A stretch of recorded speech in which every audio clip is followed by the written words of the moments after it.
Hello. आज मैं बात करने वाला हूँ वेब स्पाइडी का फिनटेक 2.0 का जो न्यू पैनल लॉन्च हुआ है उसके बारे में मैं आपके साथ बात करूंगा इस पैनल को लेकर के। जैसा कि पिछले वीडियो में मैंने आपको बताया था कि एडमिन पैनल का यूज केस क्या है, उसको कैसे यूज करना है, कमीशन कैसे सेट करना है। तो आज हम बात करेंगे उसके रिटेलर पैनल के बारे में। तो ये यूजर का लॉगिन पेज है, सेम जैसा एडमिन का था। यहाँ पे जो आपको इमेज दिख रहा है वो एडमिन से जो भी स्लाइडर आप रखोगे वो आपको यहाँ पे चेंज होगा, वो आप देख सकते हो। ठीक है। तो यूजर पैनल को मैं आपको टेस्ट कराने के लिए सबसे पहले वो अकाउंट लॉगिन कर लेता हूँ। और ये फिनटेक 2.0 का न्यू सॉफ्टवेयर है तो इसके बारे में मैं डिटेल में बात करूंगा कि कोई भी रिटेलर है वो अपने सर्विस को कैसे यूज कर सकता है, कहाँ पे उसे रिपोर्ट दिखेगा, कहाँ पे उसे कमीशन दिखेगा, और क्या क्या पूरा फ्लो है सॉफ्टवेयर का, कैसे काम करता है, कैसे सर्विस हम लोग प्रोवाइड कर पाएंगे अपने यूजर्स को, वो सारे एडमिन्स देख सकते हैं। तो सबसे पहले ये जो आप पैनल देख रहे हो, फ्रंट पेज देख पा रहे हो, वो यूजर पैनल का है। इस यूजर पैनल में बेसिकली हमारा सेम डेबिट वॉलेट है, क्रेडिट वॉलेट है, जैसा कि मैंने आपको एडमिन में बताया था। अगर आपने वो वीडियो नहीं देखा तो पहले आप वो वीडियो देख लो ताकि आपको ये पैनल समझने में और भी ज्यादा आसानी होगा। लेकिन फिर भी मैं यहाँ पे रिवाइज करा दे रहा हूँ। जैसे एपीआई पैनल में दो वॉलेट होता है, उसी तरीके से ये यूजर पैनल में दो वॉलेट है। एक वॉलेट है आपका क्रेडिट वॉलेट नाम से, एक वॉलेट है आपका डेबिट वॉलेट के नाम से। क्रेडिट वॉलेट में वो बैलेंस होता है, या आप जब भी कोई एईपीएस करते हो या कोई माइक्रो एटीएम से कार्ड स्वैप करते हो तो उसका जो भी बैलेंस होता है वो क्रेडिट वॉलेट में वो बैलेंस बढ़ता है। और जो भी क्रेडिट वॉलेट में बैलेंस बढ़ा वो आप पे आउट या सेटलमेंट के थ्रू आप उसको अपने वापस बैंक अकाउंट में जो है वो मूव कर सकते हो। तो क्रेडिट वॉलेट को बहुत सारे लोग एईपीएस वॉलेट भी बोलते हैं, एईपीएस बैलेंस भी बोलते हैं। तो वो आपके अकॉर्डिंगली वो कस्टमाइजेशन इसमें किया जा सकता है। तो कोई भी ट्रांजैक्शन एईपीएस या माइक्रो एटीएम के थ्रू होगा वो क्रेडिट वॉलेट में उसका बैलेंस बढ़ेगा। अब वो बैलेंस को यूजर चाहे तो अपने बैंक अकाउंट में पे आउट कर सकता है, सेटलमेंट कर सकता है, या उसको डेबिट वॉलेट में ट्रांसफर भी कर सकता है। क्रेडिट वॉलेट का बैलेंस डेबिट वॉलेट में ट्रांसफर कर सकता है। डेबिट वॉलेट से जो सर्विसेज यूज होती है वो एईपीएस, माइक्रो एटीएम और पे आउट को छोड़ करके जो भी सर्विसेज यूज होती है, जैसे मनी ट्रांसफर, सीएमएस, आपका UPI payments, NSDL card, bill payment, mobile recharge, ये जो भी सारी सर्विसेज यूज होती है वो होती है डेबिट वॉलेट से। या तो आप डेबिट वॉलेट में आप एड फंड के थ्रू भी पैसा जो है वो अपने अकाउंट में ले सकते हो। तो मैं हर एक सर्विस के बारे में बात करूंगा। यहाँ पे आप देख पा रहे हो, यहाँ पे एक कार्ड दिखता है जहाँ पे यूजर का उसका नाम दिखता है, उसका परफॉर्मेंस दिखता है। ठीक है। उसने कितना टोटल ट्रांजैक्शन करा, टोटल सेल्स कितना करा, आपको जहाँ पे वो स्टैटिस्टिक्स जो है वो दिखेगा, ये अगर आपने प्रॉपर डेटा एडमिन से डाला होगा तो। उसके बाद यहाँ पे देख सकते हैं हमारा यहाँ पे डार्क मोड और लाइट मोड दोनों का ऑप्शन मिल जाता है, जहाँ से बहुत सारे यूजर अपने हिसाब से उन्हें डार्क मोड पसंद होता है तो अपने सॉफ्टवेयर का वन क्लिक में पूरे सॉफ्टवेयर का जो थीम है वो डार्क मोड में कन्वर्ट कर सकते हैं। यदि बहुत सारे सॉफ्टवेयर में लोग अपना लाइट मोड यूज करना चाहते हैं तो वो लाइट मोड आप चेंज कर सकते हो। यहाँ पे क्यूआर का भी ऑप्शन मिलता है। यदि एडमिन ने जो भी क्यूआर की एपीआई लगाई हुई है, डायनेमिक स्टैटिक क्यूआर की एपीआई, वो एपीआई में जो भी क्यूआर एडमिन ने डाला है या एपीआई के थ्रू डाला है वो उसका क्यूआर कोड यहाँ पे जनरेट होता है उस, और यूपीआई आईडी और बैंक अकाउंट डिटेल जो है यहाँ पे शो होता है, जिससे कोई भी एड फंड डेबिट वॉलेट के लिए कोई भी रिटेलर रिक्वेस्ट लगा सकता है। यहाँ पे आपको एक और ऑप्शन मिलता है टिकट राइज का। यदि अगर कोई भी दिक्कत या समस्या या ट्रांजैक्शन के रिलेटेड कुछ भी प्रॉब्लम आता है तो यहाँ टिकट राइज पे क्लिक करने के बाद कौन से डिपार्टमेंट में सर्विस में आपको दिक्कत हुआ है, एपीएस, डीएमटी, पैन या कोई भी अदर। ठीक है। अगर उसमें आपको दिक्कत हुआ है आपको बेसिकली जस्ट उसका ट्रांजेक्शन आईडी डालना है, ट्रांजेक्शन डेट डालना है, और पेमेंट और जो भी ट्रांजेक्शन का स्क्रीनशॉट है, जो भी प्रॉब्लम आ रहा है वो उस हिसाब से जो है आप अटैचमेंट डाल सकते हो। जो भी प्रॉब्लम होगा वो आप प्रॉब्लम यहाँ पे लिख सकते हो। जो भी आप कंप्लेंट राइज करोगे एडमिन पैनल में वो टिकट जो मैंने राइज किया है वो आपको वहां पे दिखेगा। या तो आप यहाँ से भी टिकट राइज कर सकते हो। यहाँ पे जो भी एडमिन ने नोटिफिकेशन डाला है, ये यूजर ने जो भी नोटिफिकेशन जो भी यूजर का होगा वो यहाँ पे नोटिफिकेशन यूजर्स को दिखेगा। यहाँ पे राइट साइड में जो ऑप्शंस मिलता है, यहाँ पे यूजर को उसका नाम पता चलता है, प्रोफाइल पिक्चर पता चलता है, वो रिटेलर, डिस्ट्रीब्यूटर, मास्टर डिस्ट्रीब्यूटर वो शो होता है। और जो भी प्रोफाइल में अगर डेटा अपडेट करना है, मैं हर एक पॉइंट पे डिटेल में आकर के आपको समझाऊंगा। यहाँ पे सेटिंग्स का ऑप्शंस है, आइडेंटिटी कार्ड, सर्टिफिकेट, लॉगआउट का ऑप्शन है। बेसिकली प्रोफाइल पे जैसे हम लोग क्लिक करते हैं, तो यूजर का प्रोफाइल जो है वो ओपन हो जाता है। यहाँ पे उस यूजर का कवर फोटो मिलता है, यहाँ पे नेम मिलता है, ज्वाइनिंग डेट मिलता है और यूजर का जो भी डिटेल है वो यहाँ पे शो होता है। और यदि अगर यूजर का जो भी डॉक्यूमेंट वगैरह अपलोड किया हुआ है, वो डॉक्यूमेंट यहाँ पे यूजर को शो होता है। यदि अगर उसका केवाईसी कंप्लीट नहीं है, तो यहाँ पे वो कंप्लीट केवाईसी में आकर के अपना लास्ट नेम, ईमेल आईडी और स्टेट, अपना एड्रेस, आधार कार्ड, पैन कार्ड डॉक्यूमेंट जो है वो केवाईसी यहाँ से यूजर अपना अपडेट कर सकता है। वो डॉक्यूमेंट यहाँ पे और एडमिन के अंदर में वो शो होगा। अगर एडमिन ने प्रोफाइल लॉक किया होगा तो ये केवाईसी जो है वो अपडेट नहीं कर सकता है। वो एडमिन के पैनल में हमने वो डेमो में आपको दिखाया हुआ है। उसके बाद यहाँ पे प्रोफाइल में मैं आता हूँ, यहाँ पे सेटिंग्स का ऑप्शन है। यहाँ पे जैसे मैं सेटिंग्स पे क्लिक करता हूँ, तो मुझे अगर कोई भी यूजर अगर अपना पासवर्ड चेंज करना चाहता है, तो वो यहाँ पे वो बेसिकली अपना पासवर्ड जो है वो चेंज कर सकता है। जैसे अपडेट करेगा पासवर्ड उसका चेंज हो जाएगा। यदि अगर कोई भी रिटेलर चाहता है मैं 2FA लगाऊं, मीन्स टू फैक्टर ऑथेंटिकेशन, तो वो टू एफ ए लगा सकता है। वो ओटीपी बेस्ड कर सकता है, एमपिन बेस्ड कर सकता है, जो भी एडमिन सेट करेगा यूजर अपने हिसाब से। वो टू स्टेप वेरिफिकेशन जैसे गूगल में होता है, गूगल जीमेल्स में होता है, उसी तरीके से इसमें भी वो टू स्टेप वेरिफिकेशन का ऑप्शन मिलता है। वो सेटिंग्स में आपको मिल जाता है यूजर के पैनल में। उसके बाद यहाँ पे एक और ऑप्शन होता है, टीपिन नाम का एक यहाँ पे ऑप्शन है। जैसे मैं टीपिन पे क्लिक करता हूँ और यहाँ पे मैं जैसे जनरेट टीपिन पे क्लिक करता हूँ, तो मेरे रजिस्टर्ड मोबाइल नंबर पे ओटीपी चला जाता है और यहाँ पे मैंने जैसे टीपिन सेट कर दिया।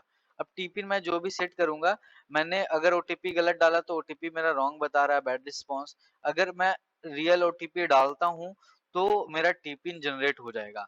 अब ये टिपिन मेरा लगेगा कहाँ पे, यूज कहाँ पे होगा? टिपिन का बेसिकली लोग कहते हैं ट्रांजैक्शन पिन। ये आपका पेआउट में, आपका मनी ट्रांसफर में या आपका रिचार्ज में, जहां पे आप कस्टमाइज कराना चाहते हो वहां पे एडमिन सेट कर देंगे, तो वहां पे वो ट्रांजैक्शन पिन जो है वो वहां पे यूज होता है। उसके बाद एक ऑप्शन है आइडेंटिटी कार्ड का। जिस पैनल को आपने बना के आइडेंटिटी कार्ड दिया है, वो आइडेंटिटी कार्ड यूजर का यहाँ पे शो होगा। वो चाहता है प्रिंट करना है, तो वो उस आइडेंटिटी कार्ड को वो प्रिंट कर सकता है। वो प्रिंट करके वो उसको यूज में ले सकता है। और बहुत सारे कस्टमर जो हैं वो उनको सर्टिफिकेट अपने स्टोर में लगाना होता है, तो वो यहाँ पे सर्टिफिकेट का ऑप्शन है। उस यूजर का वो सर्टिफिकेट यहाँ पे ऑप्शन इनेबल हो जाएगा और वो सर्टिफिकेट को प्रिंट भी करना चाहे तो वो सर्टिफिकेट को यहाँ से प्रिंट कर सकता है। ठीक है। उसके बाद मैं यहाँ पे आता हूँ, ये यहाँ से लॉग आउट यूजर चाहे तो कर सकता है। अब यहाँ पे क्या है, डेबिट वॉलेट पे जैसे यहाँ पे डेबिट वॉलेट है, क्रेडिट वॉलेट है, इसके साइड बार के ऑप्शंस में आ जाता हूँ। यहाँ पे डैशबोर्ड में ऑप्शंस मिलता है होम में, जहाँ पे सारी सर्विसेज जो है यूजर के, AEPS, payout, money transfer, Fino CMS, Airtel CMS, micro ATM, UPI payment, express GMT, wallet exchange, NSDL, UTI, axis bank account, जो भी सर्विसेज आपका recharge, DTH, FASTag, wallet recharge, LIC, सारे बिल पेमेंट के सारे services आपको यहाँ पे देखने को मिल जाते हैं। उसके बाद क्या होता है, यहाँ पे सेकंड ऑप्शन में है ग्राफ एनालिटिक्स। जैसे ग्राफ एनालिटिक्स करते हैं तो ये चीज एडमिन में भी था, सेम चीज यूजर में भी है। टोटल उसने कितना ट्रांजैक्शन किया, टोटल ट्रांजैक्शन जो उन्होंने किया है, सक्सेस रेशियो क्या है, उसका पेंडिंग रेशियो क्या है, उसका फेल रेशियो क्या है। हर एक सर्विस वाइज भी देख सकते हैं, टोटल वाइज भी वो देख सकते हैं। ये ग्राफ एनालिटिक्स में आ गया। यहाँ पे टारगेट में एक ऑप्शन होता है एडमिन से, जो भी टारगेट सेट करते हैं कि इस रिटेलर को मैं मतलब ये इस रिटेलर को मैं टारगेट दे रहा हूँ कि उसको 30 दिन के अंदर में 1 करोड़ का ट्रांजैक्शन पार करना है। जो भी टारगेट देंगे एडमिन से, वो रिटेलर को इस टारगेट में शो होगा। और वो टारगेट जैसे कंप्लीट करता है रिटेलर, एडमिन उसको कुछ गिफ्ट वाउचर, गिफ्ट या कुछ टिकट्स वगैरह जो है वो प्रोवाइड कर सकते हैं। तो यहाँ पे बेसिकली टारगेट, आपको यहाँ पे टारगेट देखने को मिलेगा। माय प्रोफाइल में सेम मैंने बताया, प्रोफाइल का डेटा अपडेट कर सकते हैं, पासवर्ड अपडेट कर सकते हैं, लॉग आउट कर सकते हैं। उसके बाद यहाँ पे वॉलेट मैनेजमेंट का ऑप्शन है। वॉलेट मैनेजमेंट में debit wallet, credit wallet same like admin है। क्रेडिट वॉलेट में मैंने क्लिक करा तो क्रेडिट वॉलेट में टोटल मेरे अकाउंट में टोटल क्रेडिट कितना हुआ है, टोटल डेबिट कितना हुआ है क्रेडिट वॉलेट में और टोटल अवेलेबल बैलेंस कितना है वो दिखाएगा। उसके बाद ये समरी रिपोर्ट इसे कहा जाता है। और जैसे मैं व्यू डिटेल करता हूँ तो मेरे कौन से सर्विस में कब कितना रुपए क्रेडिट हुआ है, कितना रुपए डेबिट हुआ है, क्या रिमेनिंग बैलेंस था, वो सारा हमारा डिटेल में स्टेटमेंट जो है वो यहाँ पे शो होता है। तो ये क्रेडिट वॉलेट का स्टेटमेंट इस तरीके से पूरा शो होता है। उसके बाद मैं आता हूँ वॉलेट मैनेजमेंट में और सेम मैंने क्लिक करा डेबिट वॉलेट पे। डेबिट वॉलेट में भी यहाँ पे मेन हमारा समरी रिपोर्ट शो होता है, मेंबर का मोबाइल नंबर, टोटल कितना क्रेडिट हुआ, डेबिट कितना हुआ, अवेलेबल बैलेंस कितना है। और मैं व्यू डिटेल करूंगा तो डेबिट वॉलेट का भी सेम कब कितना रुपए का ट्रांजैक्शन हुआ है वो डिटेल में स्टेटमेंट जो है वॉलेट रिपोर्ट यहाँ पे शो हो जाता है। उसके बाद हमारा यहाँ पे एक ऑप्शन आता है वॉलेट एक्सचेंज का। मैंने जैसा कि आपको बताया था, अगर क्रेडिट वॉलेट में बैलेंस है, डेबिट वॉलेट में मूव करना चाहते हैं तो वो अमाउंट यहाँ पे लिख करके हम यहाँ पे सबमिट करेंगे तो क्रेडिट वॉलेट का बैलेंस डेबिट वॉलेट में ट्रांसफर हो जाएगा। मेरे वॉलेट में जीरो है इसीलिए insufficient balance in user wallet आ गया। अगर बैलेंस होता तो वो डेबिट वॉलेट में ट्रांसफर हो जाता। उसके बाद हमारा ऑप्शन है कैश डिपॉजिट का। मैंने जैसे बताया था कि रिक्वेस्ट डिपॉजिट में मैं क्लिक करता हूँ। मैंने जो भी एडमिन से बैंक अकाउंट डिटेल डाला था वो बैंक अकाउंट डिटेल जो है यहाँ पे मेरा शो हो गया। अब रिक्वेस्ट लगाने के लिए बैंक सेलेक्ट ऑटोमेटिक आ गया जो भी एडमिन ने डाला था। अब जितने का मुझे रिक्वेस्ट लगाना है उतना का मैं रिक्वेस्ट लगा सकता हूँ। कौन सा पेमेंट मोड में मैंने किया, UPI, CDM, IMPS, RTGS, NFT डाल दिया, ट्रांजेक्शन आईडी मैंने डाल दिया, जो भी रिसिप्ट अटैच कर दिया, ट्रांजेक्शन डेट टाइम डाल दिया, सबमिट करा। तो ये डायरेक्ट रिक्वेस्ट एडमिन के पास जाता है, एडमिन उसको एक्सेप्ट कर सकता है या रिजेक्ट कर सकता है, ये दोनों अथॉरिटी एडमिन के पास है। और इसका स्टेटमेंट भी देख सकते हैं कि कौन सा रिक्वेस्ट मेरा पेंडिंग में पड़ा हुआ है या अप्रूव हो गया है, बैलेंस मिल चुका है। यहाँ पे एक और ऑप्शन है online wallet recharge. Online wallet recharge पे जैसे क्लिक करते हैं, जितना भी अमाउंट रिचार्ज करना है मुझे वॉलेट में, डेबिट वॉलेट में सेलेक्ट कर दिया। जो भी पेमेंट गेटवे एडमिन ने लगा रखा है बैकएंड से, वो पेमेंट गेटवे आपको यहाँ पे दिखेगा। जो भी अमाउंट आप डालोगे, जैसे सबमिट आप करोगे, वो पेमेंट गेटवे इनेबल हो जाएगा। और ऑनलाइन में क्या होगा, गूगल पे, फोन पे, डेबिट कार्ड, क्रेडिट कार्ड के थ्रू मैं इंस्टेंट वॉलेट में पैसा जो है वो ले सकता हूँ। और वो पैसा जो है एडमिन के बैंक अकाउंट में जाएगा, उसके रेजर पे या जो भी पेमेंट गेटवे है उसके डिटेल में चला जाएगा। यहाँ पे मैं स्टेटमेंट पे क्लिक करके मैंने जो भी रिक्वेस्ट लगाया है वो सारा रिक्वेस्ट मुझे यहाँ पे दिख जाएगा। ठीक है। और उसी तरीके से जो भी सर्विस मैनेजमेंट का जो भी ऑप्शन है यहाँ पे, जो भी एडमिन से इनेबल होगा पर्टिकुलर यूजर के लिए, वो सर्विस यहाँ पे दिख जाएगा। जैसा मैंने आपको बताया कि कैश डिपॉजिट में जो भी रिक्वेस्ट लगाऊंगा वो रिक्वेस्ट स्टेटमेंट में देख सकता हूँ। और जो भी इस यूजर के लिए सर्विस एलोकेट किया गया था, जैसे एडमिन से ऐड मेंबर करते टाइम, वो सारे सर्विसेज का जो लिस्ट है वो यहाँ पे आ जा रहा है। सर्विसेज की लिस्ट में मैं जैसे क्लिक करूंगा, मैं अपना रिचार्ज स्टेटमेंट देख सकता हूँ। ये रिचार्ज में मुझे जो कमीशन सेट किया गया है, मैं उस रिचार्ज का कमीशन जो है सेट कर सकता हूँ, देख सकता हूँ कि कौन से ऑपरेटर में मुझे कितना कमीशन सेट किया गया है, जीएसटी टीडीएस कितना कर रहा है, कमीशन क्या मिल रहा है, वो यहाँ पे मैं रिचार्ज में माई कमीशन में देख सकता हूँ। यदि मुझे स्टेटमेंट देखना है तो मैं स्टेटमेंट पे क्लिक करके जो भी मैंने रिचार्ज किया है वो स्टेटमेंट मैं डेट वाइज भी अगर चाहूँ तो मैं उसको फिल्टर कर सकता हूँ। ठीक है। उसको फिल्टर कर सकता हूँ यहाँ से स्टेटस वाइज भी। और उसी तरीके से बीबीपीएस में हमारा ऑप्शन है कि बीबीपीएस का स्टेटमेंट देख सकता हूँ। अगर मैंने ऑनलाइन किया है, ऑनलाइन का स्टेटमेंट, ऑनलाइन का कमीशन देख सकता हूँ। ऑफलाइन में मैंने क्लिक करा, ऑफलाइन का स्टेटमेंट, ऑफलाइन का कमीशन देख सकता हूँ। मनी ट्रांसफर में जैसे क्लिक करा, मनी ट्रांसफर का स्टेटमेंट देख सकता हूँ। जो भी मेरा चार्ज लगा है एडमिन के एंड से वो देख सकता हूँ। सेम एपीएस पे क्लिक करा, एपीएस पे क्लिक करते ही एपीएस का स्टेटमेंट देख सकता हूँ, कैश विड्रॉल देख सकता हूँ, आधार पे देख सकता हूँ, मिनी स्टेटमेंट देख सकता हूँ, बैलेंस इंक्वायरी देख सकता हूँ। This all. माइक्रो एटीएम में सेम हम अपना स्टेटमेंट देख सकते हैं या कमीशन देख सकते हैं। यहाँ पे यूजर अपना हर एक सर्विस का जो है स्टेटमेंट देख सकता है, कमीशन देख सकता है। ठीक है।